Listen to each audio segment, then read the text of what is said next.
Beloved students and precious friends, I greet you as we enter the month of February 2025.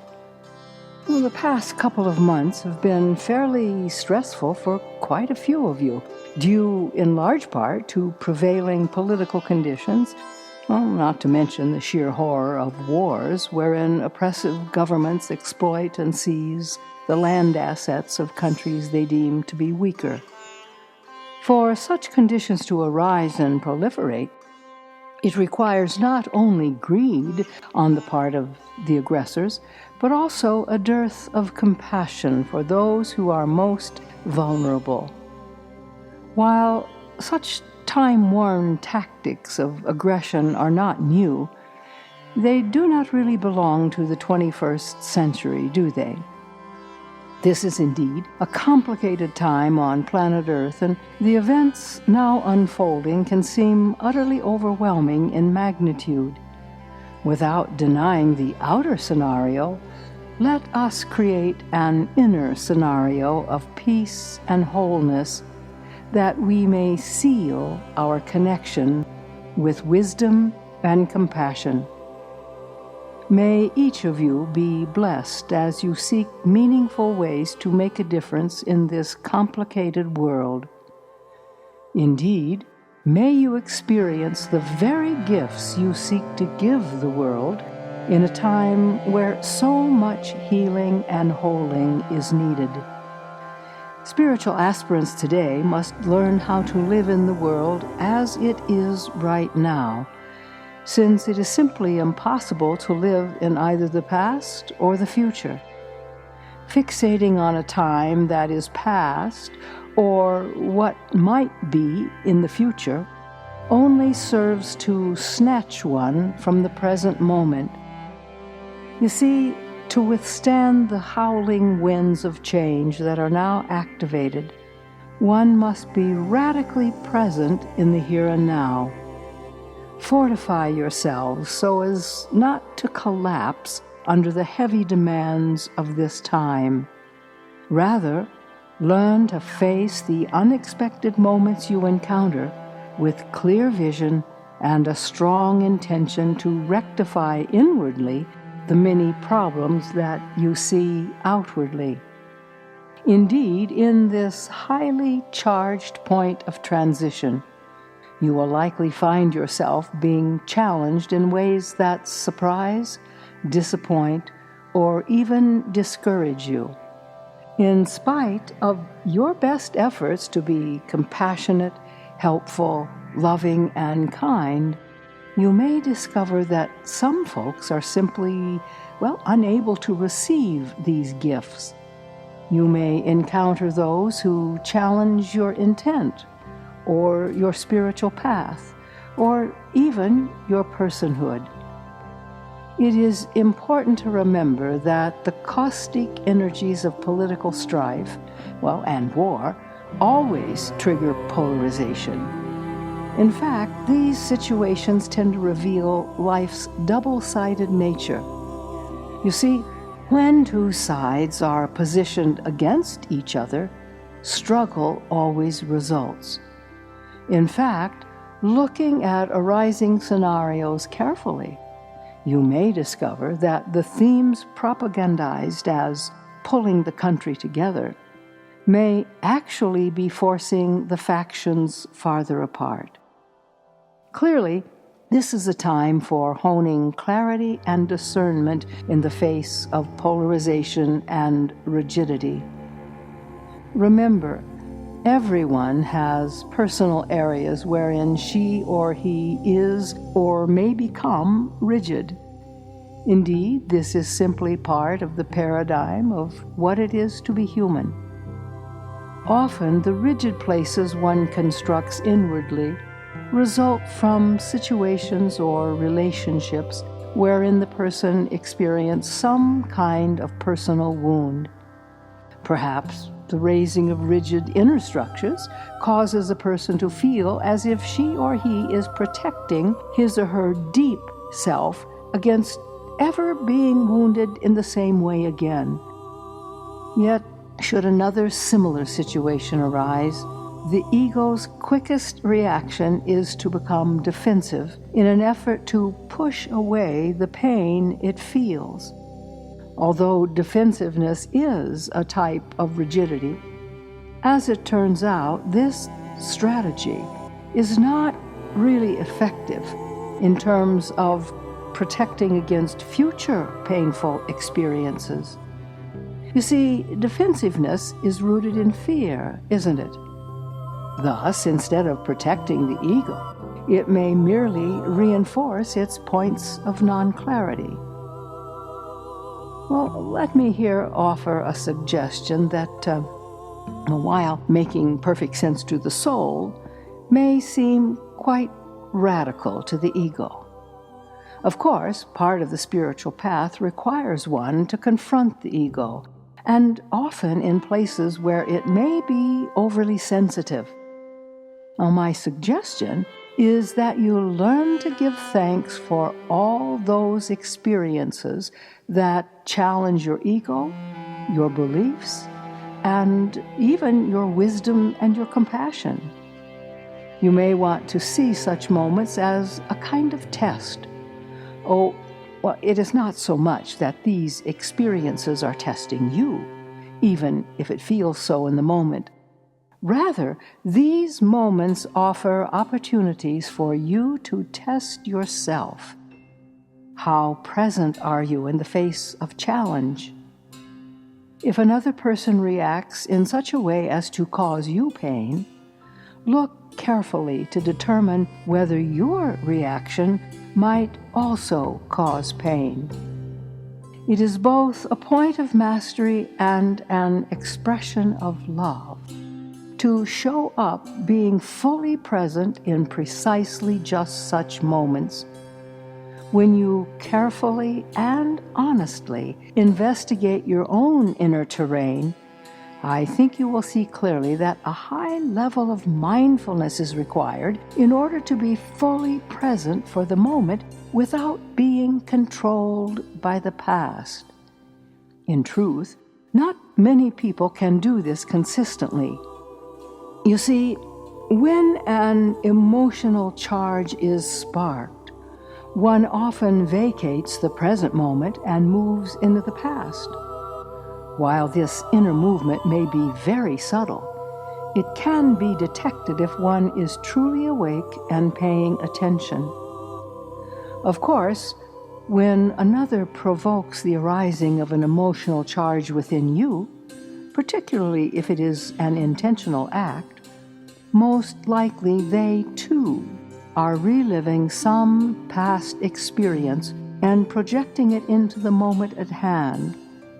While it may seem as if their reaction is intended to provoke you, in truth, the person may only be reliving an old, painful experience from their own past. You just happen to be in the line of fire when it arose for him or her, you see? Well, when I mentioned a bit ago that these times require the honing of discernment, I was speaking quite literally. Life now seems to be asking folks to use discernment in at least 3 ways. First, to discern among personal will, divine will, and no will. Second, to discern the appropriate focus for your energy, time, and creativity. And third, to discern what is most helpful for the planet insofar as your contribution is concerned. In the first regard, remember that most people do not clearly understand how to distinguish between personal will, that is, the will of the ego, and divine will, the will of spirit. When the inner force of will arises in a person, it is most likely personal or egoic will. To experience divine will, one must surrender to it, and this requires one to dissolve the will of the ego. Now, as you may have observed, there is an abundance of folks who may have attained to positions of leadership, both politically and spiritually, while gravely confusing their ego will for divine will. Merely reviewing history will reveal the devastation that can play out in such situations. As a result, sometimes a person may draw the false conclusion that cultivating no will and calling it divine will is the only way to suppress the will of the ego. Now, while one is in the surrender part of the equation, there may be, in fact, points where no will is appropriate. However, a careful and deep inquiry into this matter will surely reveal that something else is needed for moving forward. You see, ego will must be transformed, not repressed. With regard to the second consideration earlier noted, it is important to discern the activities and exchanges that help one become more of his or her true self from those that do not. Now, this does not mean holding oneself apart from the collective experience or seeking only those experiences that feel good to him or her. Instead, move toward the experiences that challenge you. See what you can learn from them. See where they trigger the rise of an inner emotional charge. See where they ask you to stretch into all that you can be. Should you have exchanges where another seems rude or condescending, take the time to reflect on the fact that whether or not acknowledged, she or he is likely in some kind of inner pain. When people disagree with you, show kindness. Be open and honest in your responses, but establish yourself in loving kindness so that if there is pain, it stops with you. When another is rude or haughty, do not struggle with them or their ideas. Simply bless them and release them to their own reality. That way, your struggles can lead you to do the inner work of self-mastery. As for our third consideration, try to discern what is most helpful for the world at this time, and let that be your focus. Is the world helped more by your winning a point, or by your holding silence and meditating on compassion? Is the world helped more by your struggling over some spiritual or perhaps political point, or by your applying dedicated mindfulness to giving up struggling? Does it help the world more for you to feel hurt, betrayed, belittled, and wronged, or to mindfully cultivate loving kindness, tolerance, and compassion? These are the vehicles of discernment that will not only serve you well, but will facilitate the planetary journey in this radical paradigm shift that is trying to happen. Never forget that you came to be part of the solution, not part of the problem. Give thanks daily for the privileges you are afforded in life, and never forget those who will struggle their entire lives to attain those same privileges. Open your heart and mind to a deeper joy than any given moment may present, and wisely apply the power of your creative expression. Oh yes, don't forget love. This is February, so I must ask you to pay attention to the ways in which you extend love. Given the staggering levels of strife, struggle, and collective misunderstanding that is running rampant all around the world, I think a month of love could prove to be quite powerful, perhaps even transformative, don't you? Well, I invite you to join me all through this month in remembering that you love both the planet and all her sentient beings. Because the divine indwells all these beings, you can be or become the part of the divine that loves them all.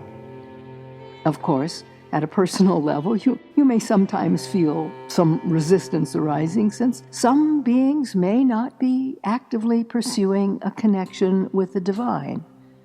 However, when you step out of the personal perspective and remember that one of the reasons you took birth was to love well both the planet and her many offspring.